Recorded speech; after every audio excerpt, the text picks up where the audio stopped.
উত্তৰ পশ্চিম যোৰহাটৰ এক বৃহৎ অঞ্চল এতিয়াও বানৰ কবলৰ পৰা সম্পূৰ্ণৰূপে মুক্ত হোৱা নাই। কিছু পৰিমাণে বানপানী হ্ৰাস পালেও বহু পৰিয়ালৰ জীৱন যাপন এতিয়াও স্বাভাৱিক অৱস্থালৈ ঘূৰি অহা নাই।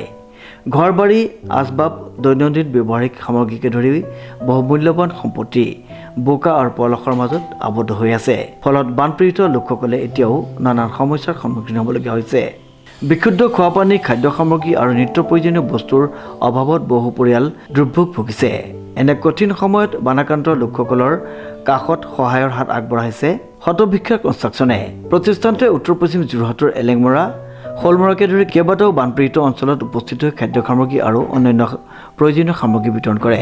প্ৰতিষ্ঠানটোৰ এই মানৱীয় পদক্ষেপে বানপীড়িত লোকসকলৰ মাজত কিছু সকাহ কঢ়িয়াই অনাৰ লগতে সমাজৰ আন ব্যক্তি আৰু অনুষ্ঠানসমূহকো দুৰ্যোগৰ সময়ত আগবাঢ়ি আহিবলৈ এক ইতিবাচক বাৰ্তা প্ৰেৰণ কৰিছে।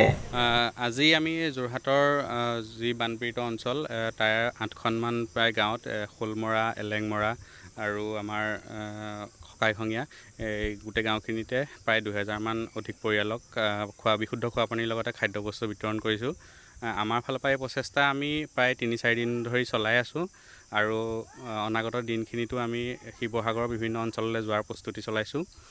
লগতে আমাৰ যি শতভিক্ষা কনষ্ট্ৰাকশ্যন প্ৰাইভেট লিমিটেড টীম তেওঁলোকে অহৰ্নিশে আমাৰ টিয়কৰ, কাকজান, বনাই অঞ্চলত, কলিয়াপানী এইখিনি অঞ্চলত যিখিনি পাৰে সামৰ্থ্য অনুযায়ী তেখেতলোকক বিশুদ্ধ খোৱাপানীৰ লগতে খাদ্যবস্তু যিখিনি অত্যাৱশ্যকীয় সামগ্ৰী সামৰ্থ্য অনুযায়ী যোগান ধৰি আহিছে।